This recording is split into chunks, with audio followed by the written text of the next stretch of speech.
Hello, I'm the Biochemist, and I've got an experiment. I'm searching for the highs, the lows, and the mids of the PlayStation catalog here on the PS1 Library Deep Dive. After the tall task that was beating Final Fantasy IX last week, today is a viewer's choice episode. We're slide tackling FIFA Soccer 97, the game you guys voted for. Leave a comment below to help me decide what PS1 game we'll do next. Mas agora nós jogamos o jogo bonito. Vamos, vamos, vamos, amigos. We start. Of course, where all games start, though. That's the cover art. 30 seconds, go. So here's a soccer guy playing a soccer game. He's looking down in confusion as the sphere at his feet is vibrating at a different frequency than he, on a separate plane of existence at that. His legs cut off the black border on the left, which makes it feel like he's coming at me. I don't like that. The background is pretty plain, a weighted black gradient that takes its time to switch over. The title is plain black and white italicized text, and the EA logo is kind of just thrown in at the bottom right there. It gets the job done, the cover does, but for a late 90s game, you'd expect a bit more pizzazz. Wow!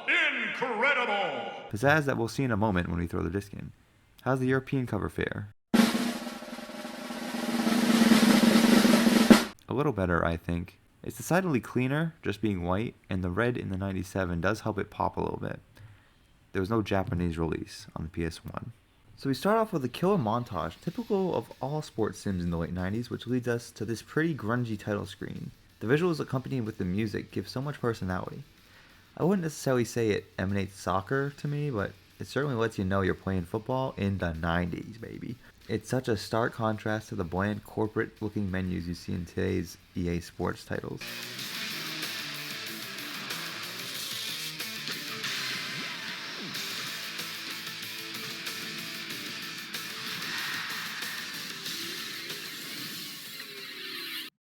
Naturally, I tried to hop into a match to get things going, and to my surprise, there was an indoor soccer mode. I tried this first, selecting Portugal as my team. Indoor soccer is smaller and more fast-paced, with fewer people on the pitch, so I was expecting a high-scoring affair. My first match, though, started off alright. The first half was scoreless and largely uneventful until I accidentally got a red card. The second half was downhill as my opponent scored over and over and over. That's alright, it was just a warm-up match. Next I tried an outdoor game as Boston, facing rivals Montreal. Again, I lost. I checked the options and the game was set to action mode. I'm not entirely sure what this means, but I decided to switch it over to arcade mode instead. I chose to enter a playoff tournament in the USA League, so naturally, I picked the great American city of Toronto as my team. Again, we started off poorly, going down 1-0 quickly. I could not get used to these controls. I kept flubbing passes, missing tackles, until midway through the second half.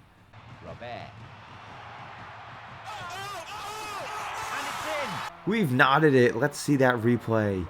A beautiful shot. He megged the defender to score on that one. The instant replay only records the last 5 seconds, but luckily we caught this one on film. Tied at 1, the game goes into overtime. The first OT period lasts all of 90 seconds with neither team scoring.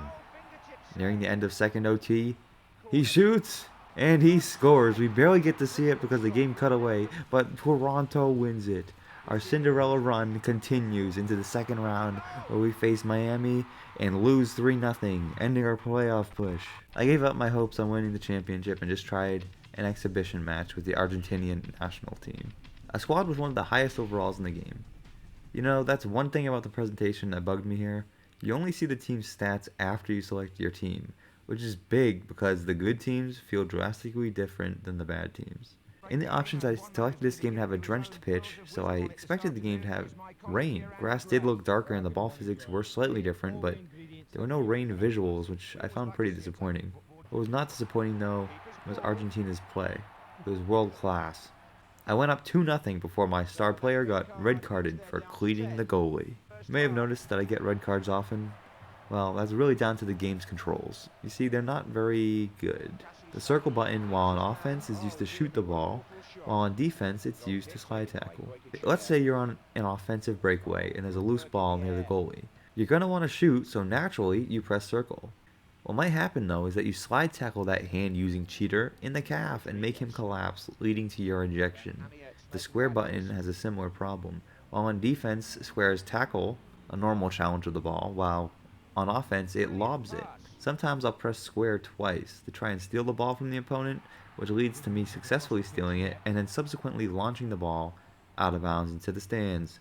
You may say, BIOS, that's just you suck, which is true for sure, but you can't blame me for pressing the button twice, because this game has such a delay on all actions.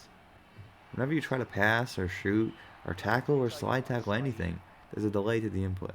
This delay makes some things difficult, and it makes other things completely impossible. Slide tackling, nearly impossible with the amount of delay that there is here. In FIFA 97's defense, modern FIFA 2 has a similar delay. In the modern iteration though, it feels natural because the animations and feedback on screen reflect what's going on. When you press the pass button in 2023, the player will pass it the next time their foot touches the ball, which is not necessarily instantaneous. You can also input commands ahead of time, so if a player is about to collect a pass, you can hit the button again to do a one-touch kick. In 97 though, the animations are pretty janky though, with the ball just sticking to the player's feet when they make sharp turns. The animations we see aren't intuitive, so the controls don't feel responsive. What's worse is that the controls just aren't f***ing sensitive. So many times would I try to make a slight adjustment to my goal kick, only to have it f***ing go veering out of bounds. I just couldn't make the ball go where I want it to go. When I did have control though, it was hard keeping momentum.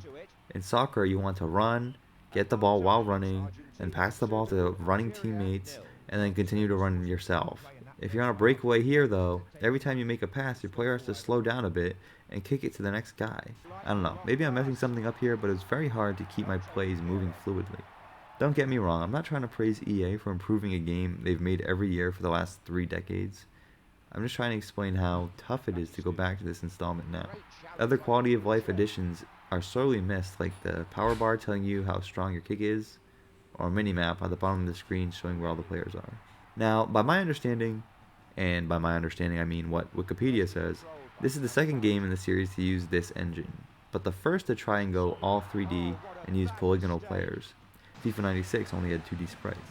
That, coupled with the fact that there were so many ports for different systems like the Genesis, DOS, and Game Boy, I can understand why there may have been some growing pains here. I don't want to be a complete hater, I do gotta give credit to how smooth this game seems to run, and I do have a soft spot for how the players' models look. I was also impressed by the physics of the ball in the indoor soccer mode. That thing would ricochet all over the place. The inclusion of this mode is nice because it's different enough to add some additional playtime to FIFA 97, and I actually had a little fun when I went back to play this mode. I was actually able to score a few goals too. Anyway, going back to that Argentina game, we won 2-0. Just look at that scoreboard, man. Could it be any more buoyant? So yeah, that's pretty much it. That's all I have to say about FIFA Soccer 97. There's various modes. I do think that the sounds were pretty solid. The stadium crowds have various chants, and 2 of the announcers are very good, at least good enough for the time, with a decent amount of lines. And it's all over. Well, one thing the crowd won't be complaining about is the shot count. Oh, chance after chance. The music choice was eclectic to say the least. They kind of just chose music from every genre possible, it seems.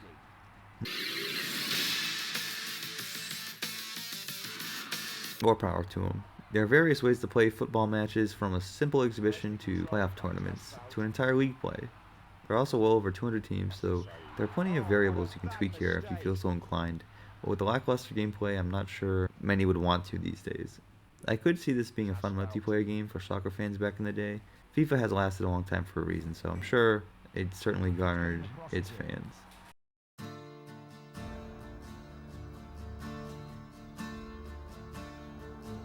Alright, this is the part of the video where we scroll through the credits, pick a name, and learn a bit more about a creator.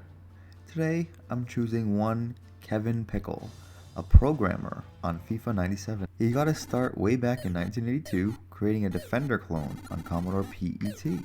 According to Giant Bomb, he met with Don Mattrick in 1985. This name may sound familiar to you, because this is the man who went on to become Microsoft's president of the games division. He's very prominent in the Xbox One days when that was first coming out. Mattrick back then was the founder of Distinctive Software, which would eventually get bought by EA. Kevin Pickell found his way into Electronic Arts, where he would stay for a whopping 17 years, working mostly on their flagship FIFA, NHL, and baseball titles. Mr. Pickell left EA in mid-2002 and actually stayed out of the industry for many years. You see, he had a side hustle when he was working at EA called Scale18.com, which was a successful business he grew out of his garage selling die-cast model cars. It seemed to do very well for 15 years, but he sadly had to close it down in 2012. He was fortunately able to hop back into the games industry, working for Capcom for a couple years, followed by Code Mystics Inc. for a few years after that. According to Moby Games, his last credit was a special thanks in Capcom's Dead Rising 4 back in 2016. In total, Kevin contributed to dozens of very successful games while being an entrepreneur, so I'd say he's had a pretty damn good career. FIFA 97. Experience the intensity of real professional soccer. Killer gameplay. This has been FIFA 97. I hope you guys enjoyed episode 6. If you do like it and you want to see more PS1 games, please hit that sub button. And yeah, I'm going to do something a little different for our next game. I don't know what it's going to be. We'll see how this goes. I've got a random number generator here, and then I've got a list of all the PS1 games here with a number correlated to it. I'm simply going to roll and then see what number is attached to what game. Alright, here we go, here we go, here we go.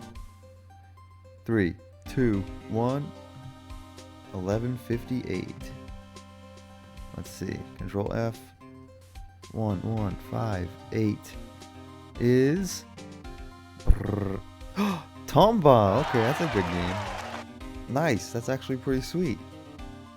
I swear I didn't fudge this. This is 100% legit. Okay, that's pretty cool.